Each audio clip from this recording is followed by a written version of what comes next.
জয় শিবশম্ভ। আমরা গ্রহ নক্ষত্রের ছক করে দেখতে পাচ্ছি এই তিনটি রাশি কিন্তু খারাপ দিকে অবস্থান করছে।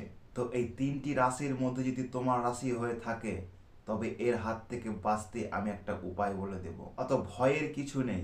আমার এই ভিডিওটা যদি সম্পূর্ণ তুমি দেখো, তুমি এর হাত থেকে নিজেকে বের করার রাস্তা জানতে পারবে। তো যে তিনটি রাশি খারাপ দিকে অবস্থান করছে বা খারাপ একটা লক্ষণ, সেই তিনটি রাশির কথা আমি বলছি।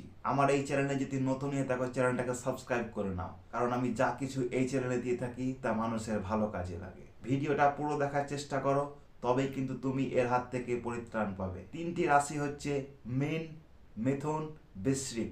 মীন রাশি, মিথুন রাশি আর হচ্ছে বৃশ্চিক রাশি। তো এই তিনটি রাশি যে খারাপ রাস্তা বা খারাপ দিকে যাচ্ছে, তার হাত থেকে তুমি বাঁচবে কি করে, তার একটা টোটকা বা কিছু ঘরোয়া জিনিস আমি বলে দিচ্ছি।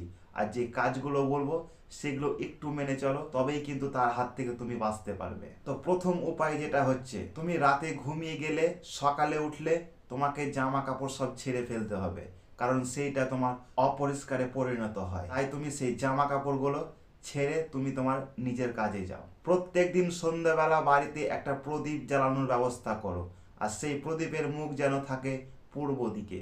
বাড়ি থেকে বাইরে বেরোনোর সময় একটা চন্দনের ফোঁটা বা একটা দইয়ের ফোঁটা তুমি কপালে লাগাতে পারো। আমি যেই কথাগুলো বলছি মাত্র এই তিনটি রাশি, এই তিনটি রাশিকে নিয়ে কিন্তু একটু খারাপ। এই কাজগুলো যদি করো, এই তিনটি রাশির জাতক জাতিকা এর হাত থেকে বাঁচতে পারবে। বিশেষ করে মীন রাশি আর মিথুন রাশি, এই দুটো রাশি বিশেষ করে স্নান করার পর সূর্যদেবকে প্রণাম করো। আর কিছু করতে হবে না, ব্যাস যেইগুলো বললাম সেইগুলো করো, তুমি কিন্তু খারাপের দিক থেকে বাঁচতে পারবে। তোমাদের মনে যদি আর কোনো প্রশ্ন থাকে একটা কমেন্ট করে যাও, এরপরে হয়তো আমি উত্তর দিয়ে যাব। দেখা হচ্ছে পরের ভিডিওতে। জয় শিব শম্ভ।